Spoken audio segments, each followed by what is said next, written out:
We're a week away from the Super Bowl, but we decided to bring some losers on to talk about just how dysfunctional things are with their franchises right now. We also got the Baseball Hall of Fame as we talk about dysfunction and the Tiger Woods documentary. You got to check it out. This is the We Don't Know Sports podcast.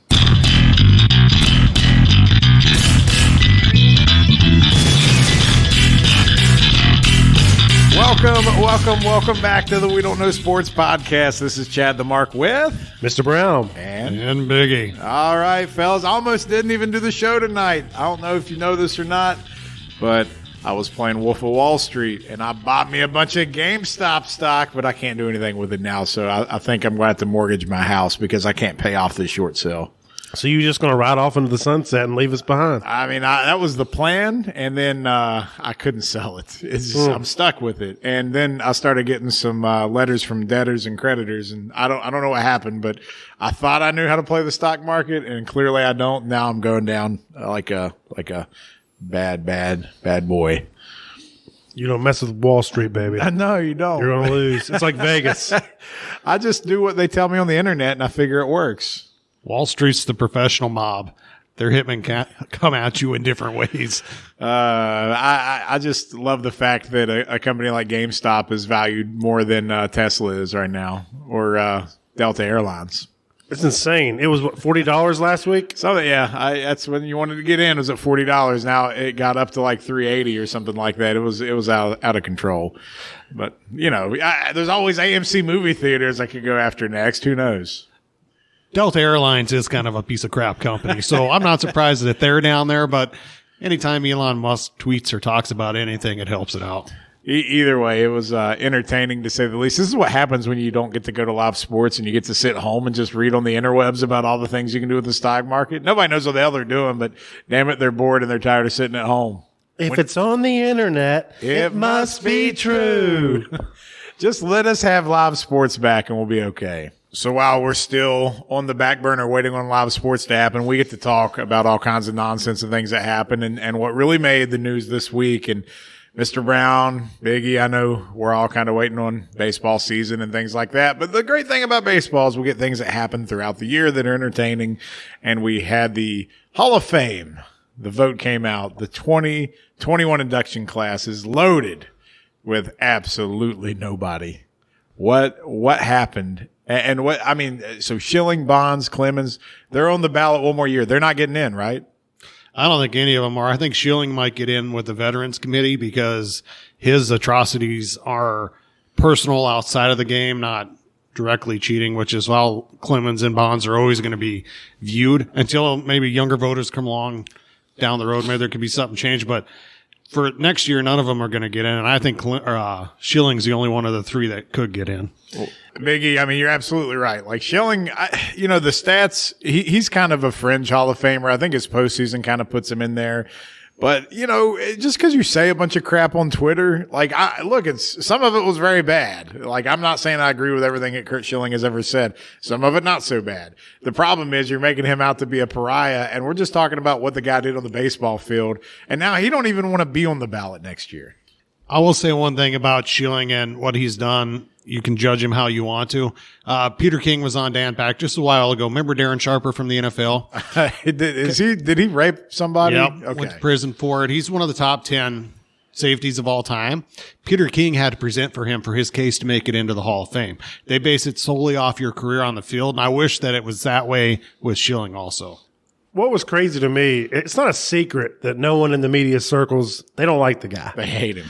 But, I got that. But he was 70% last year, and that was a bout with Jeter, among others, that should have been in. Right? So there was clear competition last year, right?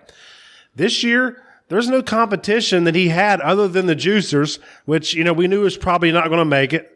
The Bonds, Clemens, that was it. He was the clear front runner at 70% last year. He only jumps to 71%. You think it's a shoe-in based on ability and lack of competition. He's going to gain that additional 5. So not even just the fact that he's on the ballot with the cheaters and things like that. Like, I thought that all three of them had their best shot this year.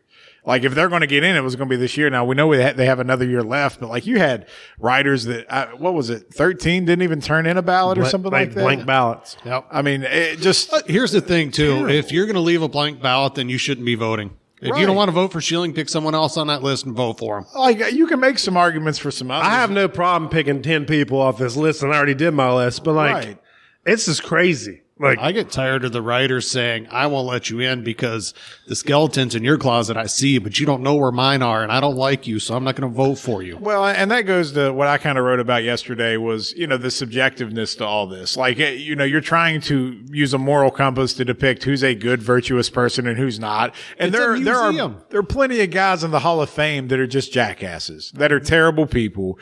I mean, from people involved with the White Sox, Black Sox scandal to Ty Cobb. I mean, the list goes on and on. I mean, we got pitchers that have cheated. I mean, let's be real. Babe Ruth wasn't the most virtuous of people. No. It's very clear if you but he's follow the story. He was in the inaugural class. Ted Williams wasn't well liked by the media, but he's in. Right. And like the point is, when you start to say that the integrity and the character and all this stuff matters, like that's where and I'm not saying this stuff doesn't matter. Like, I think when you're raising your kids to idolize certain sports figures, you want somebody that is virtuous and true. Don't get me wrong.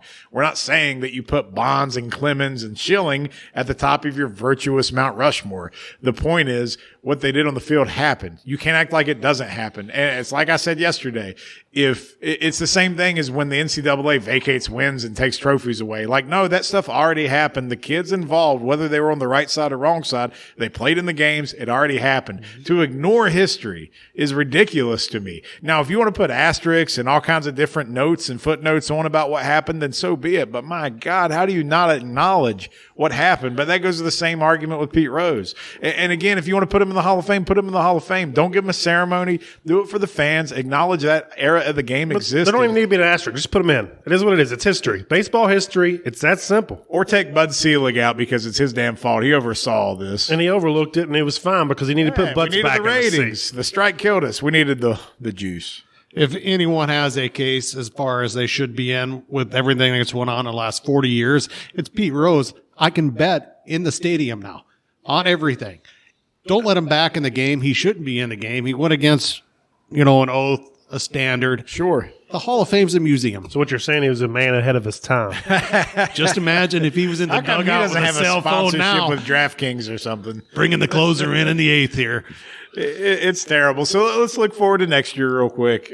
We can all agree, though, that Schilling, Bonds, and Clemens should be in, correct? Yes, those top three, those are shoo-ins. Don't leave them anywhere near the game of baseball. To me, put them in the Hall. Schilling's a fringe Hall of Famer, but he's a Hall of Famer. Right. Now, Bonds and Clemens, they were generational talents. Yes. Like, Bonds the best hitter that ever lived. Clemens, you could argue in the 80s and early 90s, he was probably one of the top 3-5 right-handed power pitchers that ever pitched the game. Over 100 years. How many Cy Youngs Clemens win? More than Schilling. 7. Yeah, I was going to say, didn't Bonds win? How many MVPs 7. did he win? Yeah, Schilling won 0 Cy Youngs, by the way. Yeah. But we're still saying he should be in. Well, like you said, Schilling gets elevated because of his postseason play, the bloody sock. Yeah. Starting pitcher on, 3 different World Series teams. Yeah, I mean, he was a gamer. I mean, he made it happen. But so can I bring up 2 guys? Are we done with those top 3? Well, I mean, so let's tie it into next year. So I wanted to talk about 2 more guys that are on the ballot. Go ahead, yeah. So just because Ozzie Smith can run out on the field and do a backflip. He's a Hall of Famer. He's a Hall of Famer. He hit 262 for his career. So are you going to bring up a center fielder? I'm bringing up Andrew Jones, who's the best defensive outfielder I've ever seen ahead of King Griffey Jr. Right. He just couldn't hit like Jr. Right. But I'm also bringing up Omar Vizquel, who also is a defensive wizard and has 2,800 hits. So would you say that these guys are arguably better defensively than Ozzie Smith? I can't say the different positions. It's hard to compare a shortstop But again, I guess my point is with Vizquel to Ozzie is Vizquel is a better overall hitter than Ozzie, so it makes up for it, even if there's a small gap in defense. Right. But if there was, it wasn't a lot. Omar just wasn't as flashy. Well, and doesn't he have a domestic violence thing hanging over him too? I don't know about all that. I thought he did. I haven't heard of that one. Oh God, somebody. I will say, if Ozzie's in, Vizquel should be in because they were equal players. He was a much better hitter. So what he lacked defensively, if you're going to put him into the Hall of Fame for what they did on the field, is there. Andrew Jones, I think, had the biggest jump from last year to this year. Last year, he was at 19%. What was he at this year? 35, 36? Yeah, he was at 34. How long has he been on the ballot? I'm not sure. I have to look it up. So, I mean, that's a guy that can still climb. But so but the point is, like, how do you justify defense? Are we going to honor it or are we not? Just because you're not flashy, but you're still doing your thing. And Andrew had over 400 home runs. Vizquel, 2,800 hits. Yeah, I think Andrew Jones' career, where it's buttered out into his early 30s, if you look at his prime years with what he did defensively, he's kind of like an Ozzie. You can say he had a lower batting average or he didn't do this or that offensively. Look at what he did defensively. One of the greatest, top 3 defensive center fielders in the history of baseball, and you can't argue that. So let me ask you this as you go into next year, and this is a loaded question that's going to have a lot of dialogue behind it. So you have A-Rod and Ortiz that come on the ballot, and you have another year with the 3 guys we just talked about on there. So do the 2 you're talking about with Vizquel and do they jump at all, or do they still have another? Do they have to wait on those 70% votes for those 3 guys to fall off? Yeah, I think they'll keep climbing a little bit. I know Schilling said he doesn't want to be on next year's ballot. They'll keep him on. He can say it all he wants. It's good grandstanding, but it's not going to change. I do think those 2 will climb, but I don't know, Mr. Brown. Do you think that of those 2, which one would get in the Hall of Fame? Of Andrew or Omar? Yeah. Neither one's going to get in. Neither? No. Ever? No. Okay. So, because that's the interesting thing. So when they should, but they won't. So you look at, because they still got time and they're still getting enough votes to be on there for a while. It makes my skin crawl that we got Harold freaking Baines in there. I know, right? And it drives me nuts. So does mostly DH. What's your prediction on a guy like A-Rod and Ortiz next year? I mean, what type of votes do they get? Ortiz will be higher than A-Rod. Yeah, I would say I think Poppy is around 70% next year. Really? Now remind me, did Poppy ever get suspended? No, he was in the preliminaries on the Mitchell report. It was supposed to be private. It came public. And then he never failed a test, never had an issue. This is what changes it for me. So, that's the difference with A-Rod. He served time. He admitted it. He was penalized by baseball by breaking the rules of the steroid big time policy. So, you got your Ortiz, you got your Bonds, you got your Clemens. Those dudes never failed a test and never got suspended for it. So those guys should be in. A-Rod, I have no problem if the writer holds A-Rod out because he clearly broke the rules. Yeah. Now Poppy should be in first ballot. So Poppy, here's the thing with him, and I don't know if he'll get in first ballot, but I think it'll be a big, because I think there's going to be so many votes with the last 3 hanging on. It'll just be you'll probably have 4 guys with 70% and nobody get in. I mean, granted, the balls fly out quicker now than they did when Edgar Martinez played, and it should have taken that long for Edgar to get in. But Poppy's kind of like Edgar Martinez 2.0. I mean, and he's got such a postseason resume. Well, and is there not a guy that's more beloved by a fan base? Is there not a guy that's been a more humanitarian for the game of baseball? That's the perfect word. He is beloved, and that's why he'll get in. I don't think he gets in first ballot, but it wouldn't shock me. He didn't fail a test, and he was the Red Sox heart city of Boston. Love you. Look at Pudge. Wow. He was associated. Pudge is in. Yeah. No problem. Yeah, I know, right? Piazza? Why not? I mean, again, the lack of consistency is baffling. Right. That's the problem with what they should do is just call it, this year, we're putting all the cheaters in. Bonds, Clemens, A-Rod, you all get in. Yeah, we're not even voting on it. Just take it from the sports writers and put them in. Yep. It's just the drama is going to continue for at least another 10 years because until you get far away enough removed from the late 90s and early aughts, it's continuously going to be out there. And trust me, I know we have people that are listening that'll say, keep all the cheaters out. And I understand that. I'm not arguing. That's your opinion. That's fine. What I'm saying is that when you're going to say that, you got to be consistent. And unless you're going to start ripping down plaques out of Cooperstown, then I don't see how that works. No spitballs, no nothing. Right. You can't. No George Brett with pine tar. It's a line in the sand, not a dotted line. West Virginia boy. It's just Glendale. So. My prediction right now is that Big Poppy gets in, and I'm hoping that Schilling has scared the shit out of everyone to force him to go in, but I don't see it happening. I don't think it'll happen. So I think it'll be Poppy by himself. All right, last question I have for both of you. Will A-Rod get enough votes to even stay on the ballot for year 2? Yes. I think so, too. See, I don't think he will. I don't think he will because he's got more clear-cut evidence against him. Now, there's two schools of thoughts. You can say that he played within the game. He served a suspension that all impacted his stats and his standing and things like that. Listen, but his wife sang at the inauguration. They'll find a way to keep him on the ballot. Come on now. They got at least 4 more years he's going to be on it. You know what? And he's going in this year. Initially, he didn't handle it real well, but he's done better in later years about kind of owning up to it and trying to still be a part of baseball. So maybe that gives him a little, service. But I'm just telling you, I wouldn't be surprised if everybody just turns a blind eye on A-Rod. I mean, we hope he stays in because he's near and dear to our hearts because he's our own personal Chad Stennett here. So we want him to stay on the ballot because he's our guy, just like Chad's our guy. 6 degrees of Chad the Mark. That's right. Paragon of virtue. You guys can go to hell. We love you, brother.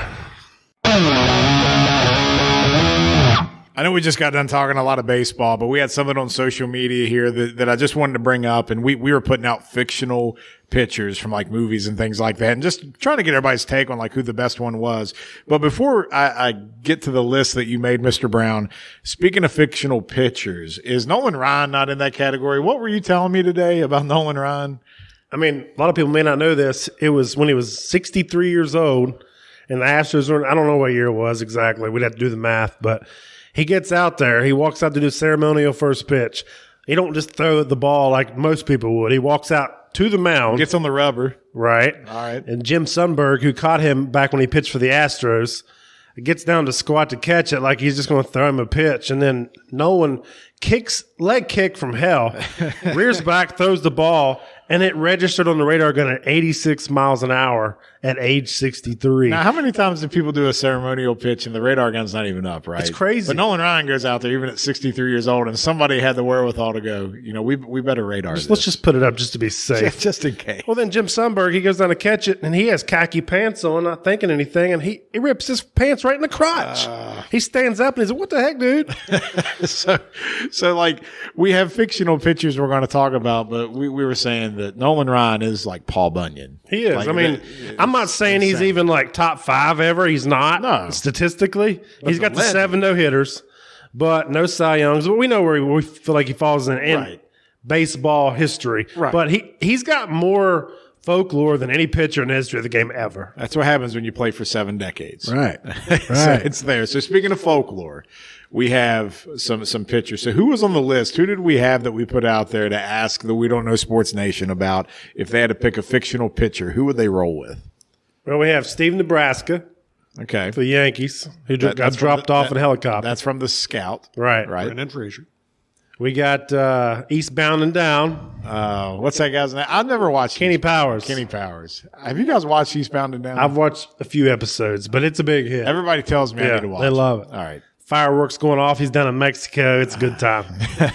You got Henry Rudebaker. Rodengardner. In his prime, right? Exactly. Okay. Yeah, he's coming out of the Cubs bullpen or whatever he needs to do to throw a wild pitch. You got Billy Chappell for the Tigers. Okay. Wild Thing, Rick Vaughn. And you got Lelouch. Lelouch. From Bull Durham. And he's pictured here in his jock strap. You got him shirtless and jock strap only, right? Yeah. Okay. He was a classic case of Crash Davis trying to get the guy to realize his talent. So who overwhelmingly won the poll? It's Wild Thing. All right. So my question real quick is just, do you guys agree with the poll?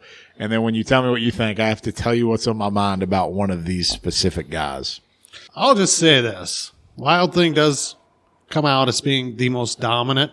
Did Wild Thing ever throw a perfect game? Because Billy Chappell did it in Yankee Stadium, so I'm going with Billy Chappell. Look, did you see what Steve Nebraska did? See, that's where I was going to go. So is that are you on the same page with me, or is Steve Nebraska an afterthought? I just don't like Brendan Fraser as a baseball player. No, it's terrible. And the movie was terrible. Terrible. I kind of overlook it.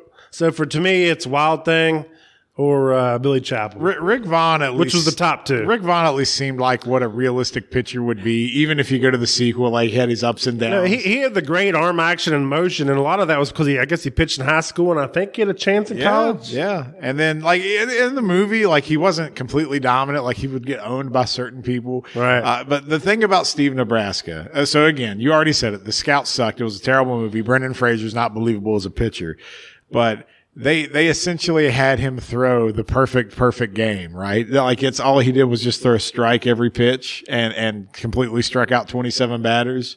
I mean, it's just the most ridiculous thing in the world. So, like, if you're trying to build a team, if you can take one guy, you want to take that version of Steve Nebraska, but it's so stupid and over the top. It's what made the movie even worse than it was. It's like if you're playing a video game and you're really good and you put it on rookie level. You're on rookie. Yeah. It's asinine. It's got to be somewhat believable to me. If you like Wild Thing, he had his ups and downs.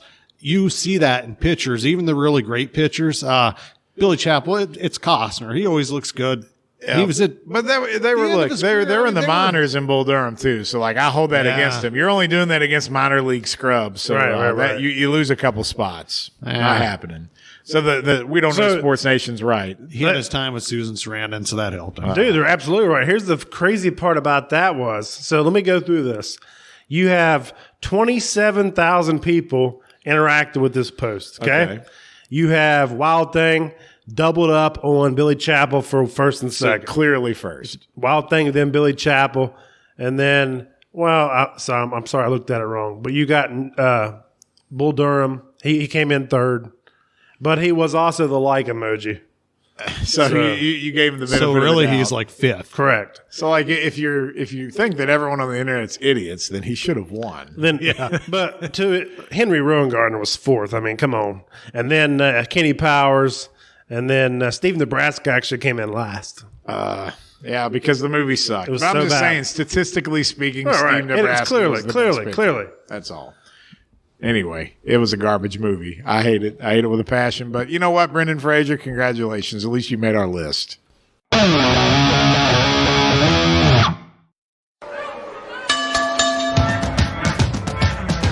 What is up? We Don't Know Sports Nation. Now is the time that we ask fans all across the world to take off the filter, rip off the Band-Aid, and tell everyone exactly what is on their mind. Ladies and gentlemen, it is time for No Filter. Now joining the show is our first time ever, our fan segment. No Filter. No Filter. We have diehard fans for both the Buffalo Bills and the Green Bay Packers. Up first is Gaker representing Bills Mafia. What up? That was terrible, Gaker. Come on, Gaker. On the other side, we got Mr. Gallo representing the Green Bay Packers. That's what I'm saying. Hey, Green Bay Packer Nation got let down, but you know what? We'll be back. We still got Rodgers. He ain't going nowhere. You hope. You hope. That's what you think. You hope you got Rodgers. Right? So we really wanted to go out and find some fans. Like, we have 2 weeks before the Super Bowl. We know that the Bills and the Packers, man, they were close. They were right there on the precipice of greatness, but they didn't get it done. And, we feel for the fan bases. So while we're in this dry week where we don't have any actual football happening this week, we wanted to go to the teams that were close, but no cigar. So we're going to start out. We're going to go to Bills Mafia. We're going to go to Geeker, and we're going to ask him. This. So let's just ask straight up, you guys were in the AFC Championship game. You got hit by the steamroller that is the Chiefs, Patrick Mahomes and company. Like, where's your heartbreak level at right now on a scale of 1 to 10? How you feeling? Did you expect to win? Where are you at? I personally only thought we would win if we only scored touchdowns and didn't kick any field goals because I do not underestimate Patrick Mahomes. And the heartbreak is real, but we've been there so much that it's nice to see us somewhere better than just not making the playoffs, to be honest. So what you're saying is you're numb to it by now. Not so much numb as much as realistic about Mahomes' talent. Yeah. Okay, so you recognize your opponent, but for the Bills Mafia, like, this isn't about a Jacksonville playoff game. You guys actually had a good run here, so you got to be feeling pretty good. So on a scale of 1 to 10, how do you feel about this season? I feel like a 9, man. We achieved a lot. We got pretty far, and we ran into what I consider the next franchise in the NFL to beat. I mean, they are a juggernaut. All right, let's flip the script. Let's go over to the Packers. So the Packers, like, I personally thought the Packers were going to the Super Bowl. Mr. Brown and Biggie on our show were picking Tampa Bay. They were going with the Bucs. So Gallo, like, what happened, man? Like, what was the deal with the Packers? They were at home. You know, I don't want to say they were overconfident. You know, it just the game didn't start off the way it should. I mean, we did win the toss, but then Tom Brady. I mean, we got Brady. That's where I'm going to put it. We got Brady and Kevin. I know King, that feeling. Oh, I know. Kevin King. Oh, I know. Hey, I'm not used to it because we're Packers. We don't face those guys that much. So, or the Patriots. I hate they suck now, anyways. Yes. But anyway, bottom line is Kevin King got exposed. The first half friggin' touchdown to end the first half. I lost my mind. I only had one beer, and I pretty much didn't finish that beer because of that one play. I just didn't want to drink out of my stomach.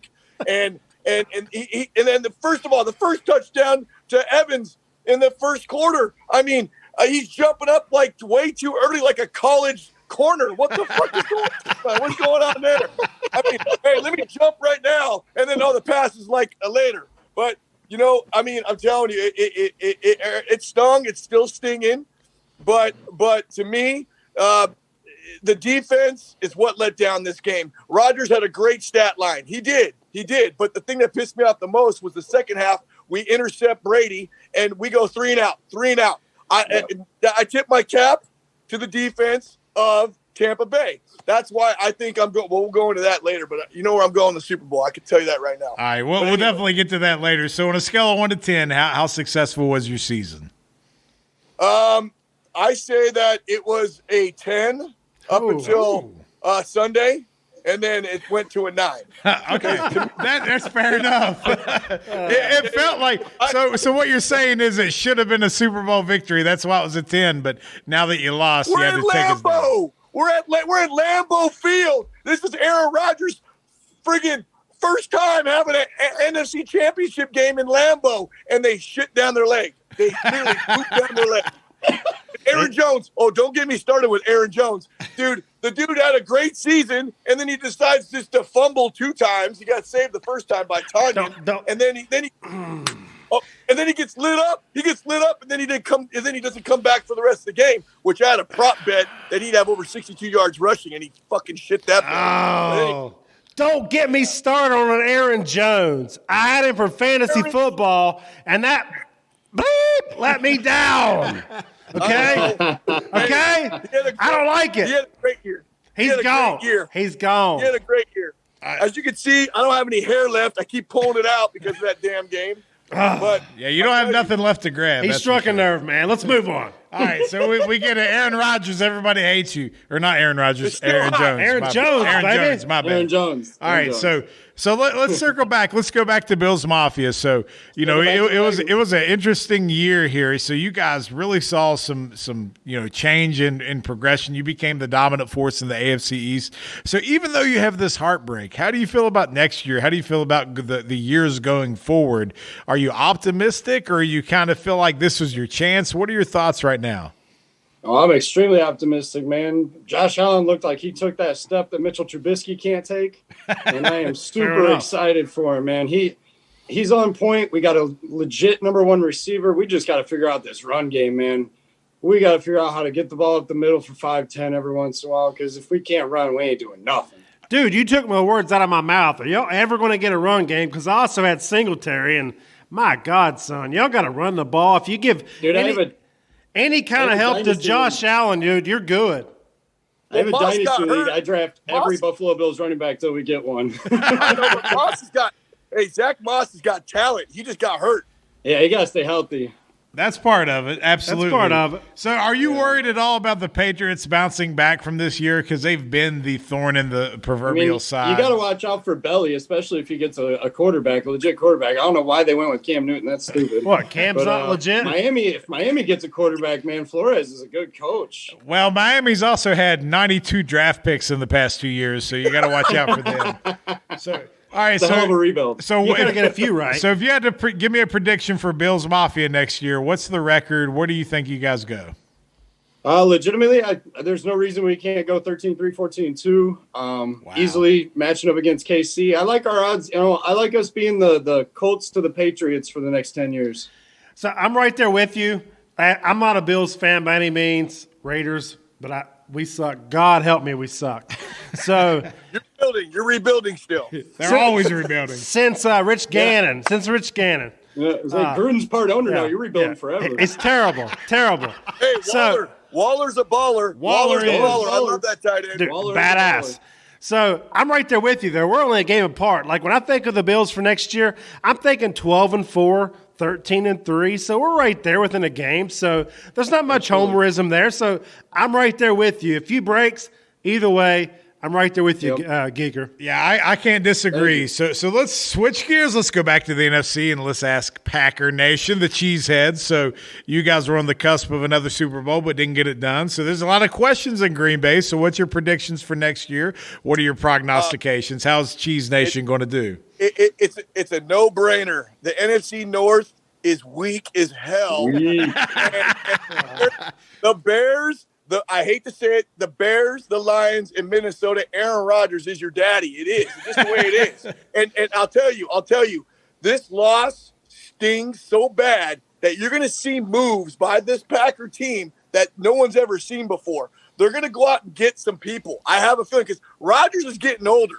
He doesn't want to go through another game, 13-win season, get to the NFC Championship game and lose. They're going to get some supporting cast members now because they know. But I know that salary cap is a major issue. I think Aaron Jones is gone. I don't know. I'm hearing rumors about J.J. Watt coming to town. But you know what? I think that guy's career is almost done. I don't know if he's the answer. But overall, I'm factoring 13, 14 wins again next year. I really do. But I don't know what our schedule is going to be. But the fact that we play the Bears twice, the Vikings twice, and the Lions twice, that's what 2-4. That's at least 5 wins. so I love all that. Like I'm with you that you know the NFC North is trash. Like I get that. Kirk Cousins can't win. Kirk Cousins is good for stats, but he can't win. We know the Bears are trash. The Lions, they're even getting rid of their best player. Stafford's going to be gone. So you should be feasting off of those two. So my question is, like, you have such optimism. Like, are you for certain Aaron Rodgers is coming back? You mentioned the cap issues. Like, that's all good, right? Look, he wants another contract. He's going to negotiate another contract.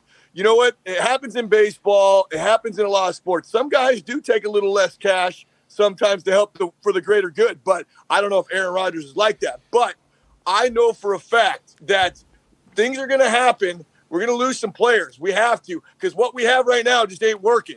I mean, back-to-back NFC Championship games, and granted, the Niners were on fire, and they ran the ball 300 yards against us. But look, overall, I am that optimistic. It's Aaron Rodgers. The Packers would be extremely stupid.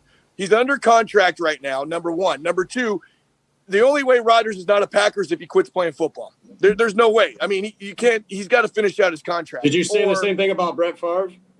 Favre, yeah. But you know what? Favre had Aaron Rodgers sitting right behind him. Favre had Rodgers sitting on the bench for 4 years. Jordan Love is not ready. You don't know that. He ain't ready. Gallo, remind me again, what's the record next year? For the Packers? Absolutely. Yes. I say 13-3 again. Wow. I'll say 13 again. Woo! And that's with Aaron Rodgers. Homer alert. Let's ignore Homer alert. Hey. Time out. What quarterbacks does Aaron Rodgers have to face next year? Let's think about that. If he's in Green Bay, I agree with you. Team he's on. I don't know. If he's playing on the Jets, it's hard to say. So hey, I'm out here in Los Angeles, and the Rams are talking about getting Rodgers. Can you believe that shit? I can. They need him. Rodgers owns a house, a mansion in Malibu. He's a Cali boy. He's a NorCal guy, but you know what? The Rams are begging. The Rams are in trouble because Goff, they're finding out he's not that good. He's not. So we're going to see what happens. Goff's terrible, but from an outside perspective, thinking of the Packers, I'm looking at the Packers with no homerism. I'm thinking 10-6. So you're way off base, brother. Wait a minute. Is that with Rodgers or without Rodgers? That's with Rodgers. That's with Rodgers. His gray nutsack ain't getting any younger. Hey, the Packers have got to overcome a $30 million deficit on the salary cap right now, which would be roughly Aaron Rodgers' salary. So why wouldn't Aaron Rodgers take a discount double check to come back? Ah, there you go. Yeah. Discount double check. He's making enough money on the side. He doesn't need the NFL money. That's right. Yeah. Hey, he's grabbing another celebrity girlfriend, man. Yeah, exactly. Yeah. But to be fair, 10-6, whether I think it or not, it's we off a game or two. That's still going to win your division. That's probably winning because it's dog shit. Yes. All right. But hey, trust me, the Aaron Rodgers jersey will be put in a frame. I'll put it in a frame if he leaves. I mean, I'm not going to put it on anymore if he leaves. I'm gonna support the next quarterback, whoever that may be. But he's 37 years old, and like I said, he's still under contract. He's going to have to quit. The CEO, I know they don't have an owner, but he already said, what do you think? I'm an idiot to let Aaron go? It ain't going to happen. No, you'd be stupid if you let him go. I'll say that. So now that we've gone through some heartbreak here, let me circle back, and we'll go back to Bills Mafia here. But this is a question for both of you guys. So you guys seem to be lifelong fans. We believe you to be true and absolutely loyal to your fan bases here. So what's worse, the fact that the Bills have finally won a playoff game, but they've gone all this time. You've lost 4 Super Bowls in a row with Jim Kelly. You finally got the chance to get back, and it didn't work out. And then you also got Green Bay, who's had Brett Favre and Aaron Rodgers over a 30-year period and only won 2 Super Bowls. Like, what's worse? So Bills Mafia, like, how are you feeling? Is it worse that you guys have underperformed? What's going on here? Which is worse? I feel like the Bills Mafia is in a good place. I would hate to have the greatest player on the planet and only have 1 championship. Oh, wait, that's Mahomes. Touché. Never mind. He's about to get 2. He is. Touche. And I'll say for the Bills' sake, Josh Allen reminds me of a younger Aaron Rodgers. I mean, he could run it. He could throw it. I have I'm not trying to, bobbing on the Buffalo train, but I see Buffalo going up, and I see the Packers plateauing right now until they get some key parts. I agree with that. And I agree with that. So to me, I wake up. I hate preseason ball games, but week 1 of the NFL, I'm already looking where the Super Bowl is going to be played as a Packer fan because you got Aaron Rodgers, and that's the way I look at it. You should. But anything less, it's shitty.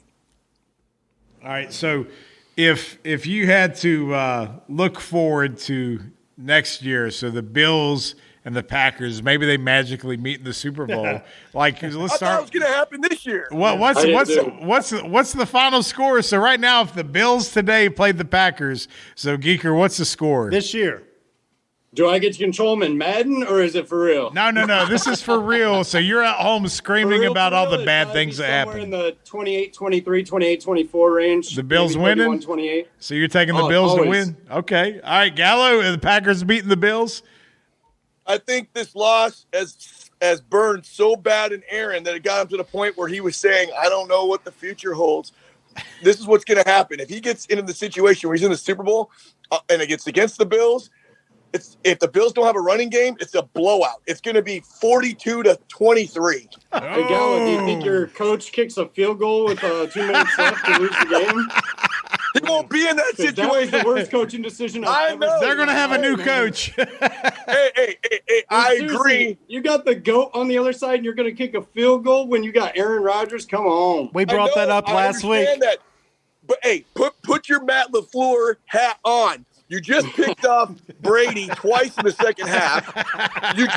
Your defense has been holding Tampa Bay to nothing in the second half.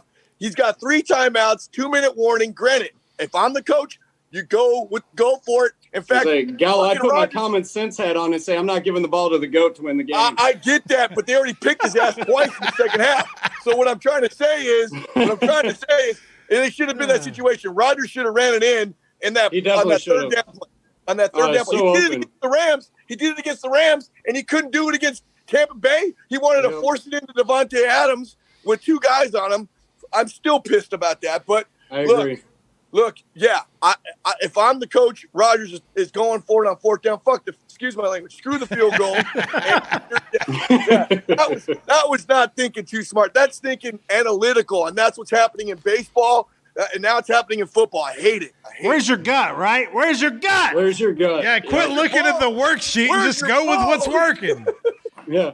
You have no marbles. No marbles. No huevos. No huevos. No huevos. All right, last but not least, all right, let me ask you guys this. I'm curious, and we will nitpick and destroy your answer based on how we feel. But now the Super Bowl is set. We know it's the Chiefs. We know it's the Bucks. So, Geeker, we'll start with you. What's your prediction for the Super Bowl? What's the final score? Who's winning? Who's taking home the Lombardi? I have a hard time thinking Mahomes is ever going to lose a Super Bowl he's in. And I'm going to take Mahomes. Not the Chiefs. I'm taking Mahomes. And I will say it's they're going to get in the 30-plus range. So 34-27. Nah, can't give Brady. Yeah, 34-27. Okay, all right, fair enough. 34-27 34-27. We got the Chiefs. Right. That's what. No, not the Chiefs. Mahomes, man. Mahomes single-handedly 34. All right. Oh, and Tyreek Hill. And Tyreek Hill. No, Tyreek Hill don't matter. No, Kelsey. Jesus, Kelsey. My God. All right, That guy is brutal. Gallo, what are your thoughts on the Super Bowl? What's your prediction? I've had a couple of days to let this soak in right now, and I did fall for that last year when the NFC the 49ers whooped our ass on the ground. Garoppolo barely passed the ball. I thought that San Francisco defense was going to stop Mahomes, but then they went up in the first half, and then Mahomes came back and won. I've beaten this up in my head. It's in Tampa. Tampa Bay's defense is no joke. It's no joke.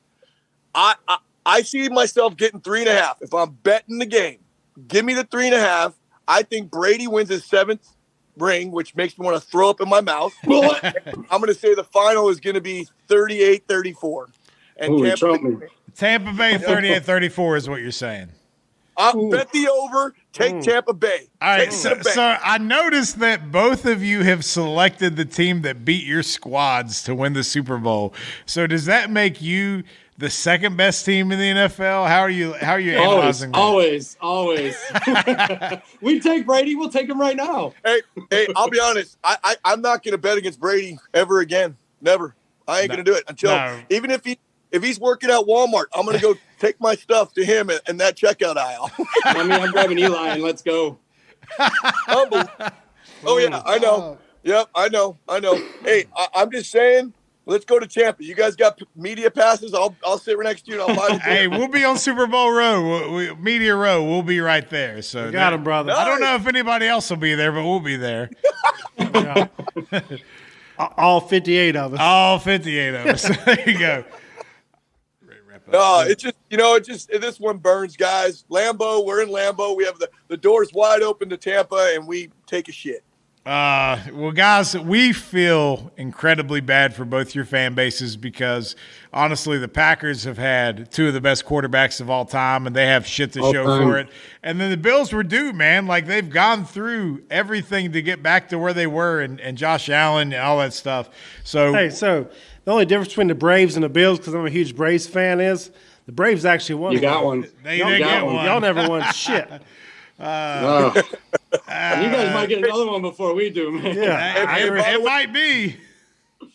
By the way, if you guys look it up, I was a part of that 18-inning marathon playoff game against the Braves. Oh, yeah, dude. I looked over as soon as I heard about you. Hey, I pitched in the 5th inning of that game. I only faced one hitter or two hitters, and I was like, that's it? That's all I got? I know. Hey, Divine, that kid came from college, and he's throwing in the postseason, and he gives up a homer to a Tennessean. But, yeah, sorry about that. You're killing me, I'm Gallo. a Cubs fan, so I can take killing me, Gallo. Man, I know, but hey. Yeah, go ahead. No, I was going to say, like, it's fun that how this stuff kind of crosses over to all sports. Like, we're not trying to completely do that, but, like, we feel bad for Bills Mafia. We feel bad for Packer Nation. Like, not bad fan bases. Trust me, we respect Tom Brady, but we didn't want him there. I live on the state borderline in Wisconsin. They're good people. Oh, yeah. Have you guys been to Lambeau? Have any of you guys been to Lambeau? No, not at all. No. Gotta go. Wear your gear of any team you want and go. The fans are cool. I believe Just don't that. be an idiot. That's all. I believe that. Hey, believe me, if I was going to Lambeau, I was going to wear my Packers gear, no matter what. If the Raiders are there, you could go. I think the Rams I'm down here in SoCal. The Rams do go travel to Lambeau again next year, I think, and I'll be at that game. So we'll be in touch. See, Absolutely. Awesome. I know how it is when Oklahoma comes to Morgantown for the West Virginia game. So, yeah. Ouch. I'm just gonna wear some Packers gear and try to blend in, brother. I know, but hey, if Buffalo plays the Packers at any time, I'd like to go to Buffalo and see the Packers play. Absolutely. No, Absolutely. I think there's mutual respect between those fan bases. That's a beautiful thing. I believe you. My best friend growing up was a Packer fan. Well, okay, but would Packer fans be abused in Buffalo, or would they be? Oh, no. Okay. No, we're going to buy you wings, and we're going to take you around the town and get you drunk. Yeah, hell yeah. Hey, Circle the wagon, baby. you'll only No, I know, but- you'll only go through 2 tables instead of 10. And they won't set them on fire. By the way, you guys ever in SoCal, blow me up. I'll take care of you. I got a smoker, and believe me, this Southern California boy can smoke some wings. Don't say that if you can't let us hold you to it, because we absolutely will. Bring it. Just bring some beer from your neck of the woods. Dude, we can do that. Hey, we'll bring the shine from West Virginia, brother. You'll go blind. Nice. No shit. Yeah, hell yeah. Well, the bottom line is this season sucked, but I'm praying for a good Super Bowl. I'm praying for a good Super Bowl. Hey, that's all we all are wishing for right now. But, guys, we want to appreciate you for coming on the show. You've been fantastic. We appreciate getting some insight from each fan base. And for all intents purposes, let's just hope we get a good Super Bowl. Amen. Stay healthy, everybody. Yeah. Thank you very much for having us. Stay healthy. You know what? I enjoy always spending time with you guys, and we've had our flights of beer, and Biggie's had his bourbon and a little bit of beer too, right? What are you drinking down there, bud? Avalanche Amber Ale, Breckenridge Brewery, Pine, Colorado. Fine Colorado ales. It's very good. Caramel malt body with a light hop character. See, that should have been a sponsorship plug right there. We need to get on the horn and get them to come back and pay us for you saying that, because that was eloquently put. It was. Even if it was One just bourbon, one scotch, and 35 flights of beer. many beers. We like our flights, though. We mix it up now, so we've definitely stepped our game We're up. fancy. But last night, Pinky's out. Last night I did not do much drinking, but I couldn't sleep, and I ended up was sitting on the couch, couldn't find anything, and lo and behold, on demand, there it was, the Tiger documentary. And I've seen bits and pieces of it on HBO, but I never wanted to watch it because I didn't get to see it from the beginning. So I sat down last night, watched it. The first episode, it's 2-part. First episode went off. The way it ended, I was like, well, damn it to hell. I got to watch the second one now. So I watched them back to back. Went to bed about 4:30 last night because I was enamored with the Tiger Woods documentary. Have you guys had a chance to see this yet? I caught a back end of the first episode, and I hadn't had a chance to go back and watch through any of it. That's just what I happened to catch Tuesday night, I think. Yeah, I mean, what about you, Mr. Brown? I've only seen the preview, so how long is it total for everything? 3 hours probably. For the whole thing. Yeah, I think each are probably a little over an hour, so maybe 3 hours by the time it's all said and done. The thing that kind of stuck with me is they did a really good job kind of explaining like his upbringing and how his dad was. And my God, did they not put pressure on that boy? Like he was supposed to be bigger than Gandhi at unifying people. Like he's a golfer for all things, but it was nuts. And it kind of goes through how his dad was with him. And then like some of the things that caused them to drift apart as they got older. And then it kind of circled back and explained some of the stuff that Tiger got in trouble with was really, rooted with his old man, so it was quite an interesting tale, but they cut the first episode off with, one of the mistresses, right there with the interview. And she's like, what am I supposed to say? And then it just went off. I was like, no, I was like, right. That's why you watch the second one. I was like, all right, I got to watch the second one. But it was great. When he'd go out, he loved Vegas. He wanted his, privacy. So he'd rent out an entire floor of a Vegas casino. What was his concoction? It was Ambien and yeah, he had an Ambien problem. He got on Percocets too, and just painkillers because of the surgeries he had and whatnot. But do you know who he used to hang out in Vegas with? who? Barkley and Jordan. Really? Yeah, and so Tiger's kind of the nerd out of that group, and they'd be around all these girls, and he's like, I don't know what I'm supposed to really say. I did see that. And Michael Jordan's just like, you tell him you're Tiger Woods. Yep. That's all you need to say. I mean, it was great. But it's look, whether you're a big golf fan or not, like the impact he had on that sport, we all know what it is. And the fact for him to go through what he did only to come back, and he won the Masters here, I guess 2 years ago now. And, it was just, it was great storytelling. It was really a phenomenal thing. So I'm just saying it's worth the watch. So anyone who's golfed before knows how extremely difficult the game is. To play at the level he did, winning major after major, you have the Tiger Grand Slam, right? Or the Tiger Slam. To be doing what he was doing outside of the public eye, keeping all of that as quiet as it was, then performing commercials, takes an incredible amount of mental. They time it out where you see what's happening behind the scenes versus what's happening on the course, and you're like, oh my God. To me, that's the most amazing part of it, is that he didn't crack somewhere in there living an absolute double life. He should have cracked a long time ago. Yep. Like it's insanity how it happened. And then, like I said, for him to come back, just unbelievable. I mean, it's not the last dance. I still hold that in pretty high regard, but it's solid. It's worth the watch. The interviews are great. The people they have on there, family, friends, former girlfriends. I mean, just pros, peers. Like my favorite guy on there is Nick Faldo talking about him. And it's fantastic. You got to watch it. I got one question. Was there any John Daly in there? There was no John Daly. Oh. No. That would have tied it all together, right? No, but they talked a lot about like him and Phil for a certain segment or two where it talked about why Tiger doesn't like Phil. And it really just comes down to Phil Mickelson's got the most gifted swing in the history of golf. And Tiger Woods is looking at him. He's like, you fat slob. You're 20 pounds overweight. I'm working my ass off for this. Yep. And you could be the best ever if you just even gave a shit. Like, that's how he looked at it.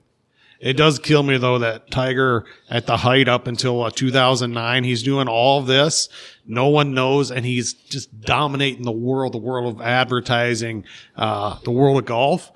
All of a sudden it cracks, and his whole golf game, his entire life fell apart for years. And that's what you said before. The most amazing thing is to come back from that in that spotlight and win the Masters. Well, they do go into detail about how it almost broke once before, and they kind of worked out a deal so the National Enquirer wouldn't report all the things they did. So it's kind of interesting to see how that plays out, but you got to give it a watch. And for people listening, you got to check it out. Even if you're not a golf fan, just the fable of the sports, because Tiger Woods is in that category of certain guys like a Michael Jordan or a Tom Brady. I mean, he's that guy. I mean, hell, I just told you he was partying in Vegas with Jordan and Barkley anyway. So, that's the type of guy. Where the hell was Rodman?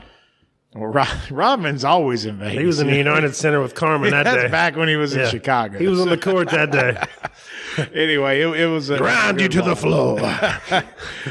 Easy now. Hey, I love some Carmen. Yeah, there you go. Just saying, just let that be known. Yep. But guys, I had a fun time tonight. We had some great interactions with some football fans tonight, so that was interesting. So we'll try to get a video up for everybody to take a look at on that.